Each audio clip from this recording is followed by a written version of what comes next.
I stood frozen, the weight of her words pinning me in place. Her laughter rang through the kitchen, sharp, mocking, a sound that felt like a slap I couldn't block. My wife, the woman I had shared 8 years of my life with, sat across from me at the table, her lips curved into a smirk that wasn't quite kind. There was no regret in her eyes, only something cool and distant. Jason, she said, as if speaking to a child too slow to grasp the obvious, it was just one night with someone else. You'll get over it. Those words landed harder than the confession itself. I felt my chest constrict, my fingers digging into the edge of the table as they trembled. One night, just one night, as though the vows we had exchanged, the trust I had offered her, the future we had been building, could be dismissed like a misplaced sweater. This moment didn't come out of nowhere. For weeks, maybe months, I had felt something slipping. Emma hadn't pulled away in the obvious ways. She still kissed me before leaving for work, still made her favorite pasta every Friday, still curled against me during our usual movie nights. But there was a hollowness under it all, a distance that routine couldn't disguise. Her phone, once abandoned on the couch without a thought, never seemed to leave her hand anymore. She stayed late at the office more often. When I touched her, she didn't recoil, but she didn't lean into me either. I told myself it was work stress, that every marriage had seasons of closeness and drift. Then came last Friday. While she was in the shower, her phone buzzed on the counter. I had never invaded her privacy before. I'd promised myself I never would, but something inside me broke, and my hand reached for it almost on its own. The screen lit up. Last night was unforgettable. Can't stop thinking about you. I stood there, the bathroom steam curling around me, my heart hammering loud enough to drown everything else. When she came out wrapped in a towel, I just stared at her. She noticed. "What?" she asked too casually. I held up the phone. For a moment, her expression shifted, not to guilt, but to annoyance, as though I had interrupted a thought she'd been having. That led to tonight.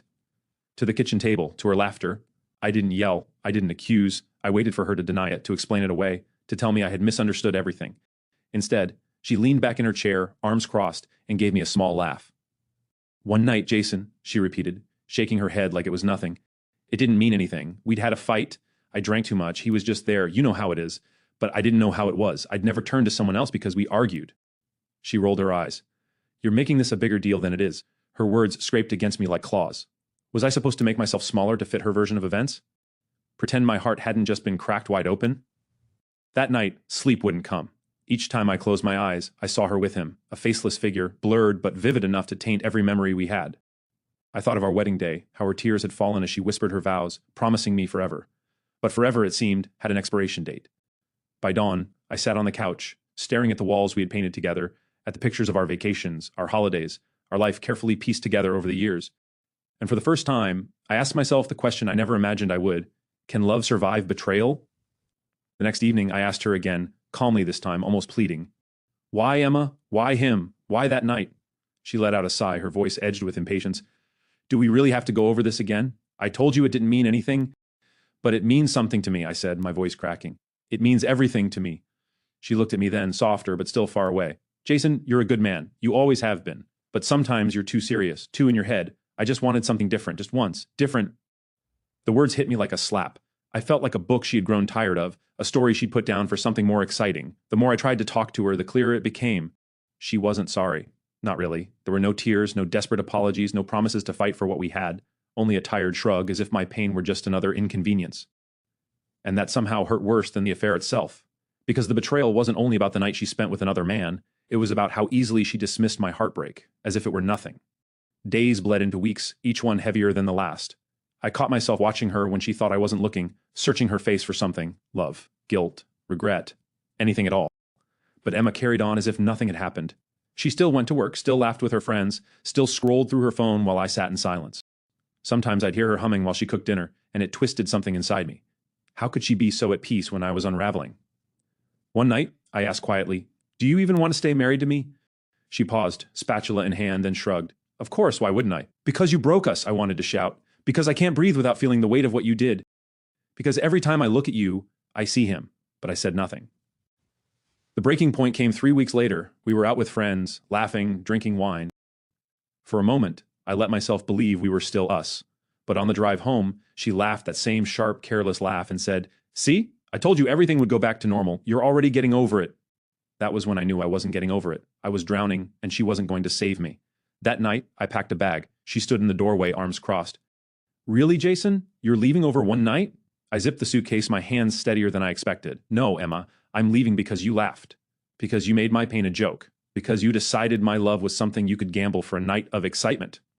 She scoffed, shook her head. You'll regret this. Maybe I would, maybe I wouldn't. But in that moment, something inside me loosened, and I could finally take that first step out the door. The weeks that followed were chaos, dividing up our lives, signing papers, friends quietly choosing sides. Some nights the loneliness threatened to crush me. But slowly, I realized being lonely was better than being with someone who dismissed my hurt. Pain doesn't just disappear. Trust doesn't rebuild overnight. But dignity is something you can still hold on to. Months later, we ran into each other at the grocery store. She smiled like nothing had happened. "How have you been, Jason?" she asked, light as ever. I met her eyes, calm now, stronger than I had been, and for a moment I saw something flicker in her expression.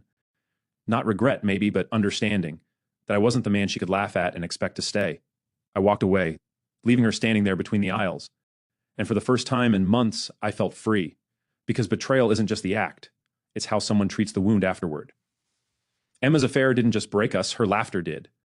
Love can endure mistakes, can even survive cheating, but it cannot survive mockery, dismissal, or the absence of remorse. When she laughed and said, "It was just one night. You'll get over it," she was wrong. I didn't get over it. I got out.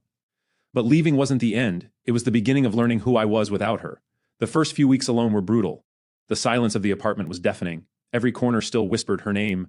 Her coffee mug sat in the sink, her hairbrush on the counter. It felt like living with a ghost. I deleted her number but caught myself scrolling through old photos, desperate for a glimpse of the woman I thought she was. I replayed moments, her laughter before it turned cruel, the softness in her eyes when she said she loved me. Was any of it real? Friends told me to move on, to go out, to forget. But grief doesn't follow logic. It lingers, reshaping itself into something you carry rather than escape. Therapy helped, slowly. My therapist asked me once, "What hurt more, Jason, the cheating or her reaction?" I didn't answer right away, but now I know. It was her indifference, the way she looked at my heartbreak and shrugged. That's what killed us.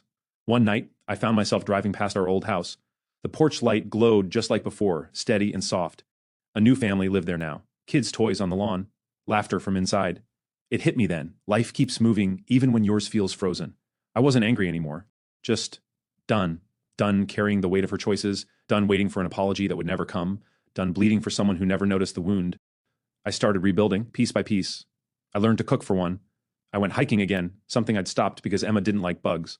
I reconnected with old friends, the kind she'd called boring. I even started painting again. Our living room walls had been my last canvas, and for a while I thought I'd never touch a brush again. But one evening, as the sunset poured through my window, I painted something new.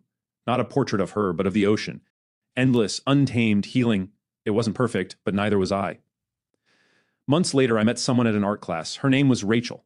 Kind eyes, no games, no pretense. We didn't fall in love immediately. I wasn't ready for that. But she listened, really listened. And for the first time in a long while, I felt seen, not as a man who'd been betrayed, but as someone who could still love, still hope. Emma once told me I was too serious. Maybe I am, but seriousness isn't a flaw. It means I love deeply, feel fully, care completely. And if that's too much for someone, they were never meant to stay. Looking back, I don't hate her anymore. Emma's laughter taught me something no promise ever could, that love without respect is an illusion, that forgiveness doesn't always mean reconciliation, and that walking away isn't weakness, it's strength. Sometimes survival looks like packing a bag at midnight and never looking back. Sometimes freedom sounds like silence after years of being talked over. And sometimes closure isn't a conversation, it's simply peace. So no, Emma, I didn't get over it. I got out. I built something better. I built myself.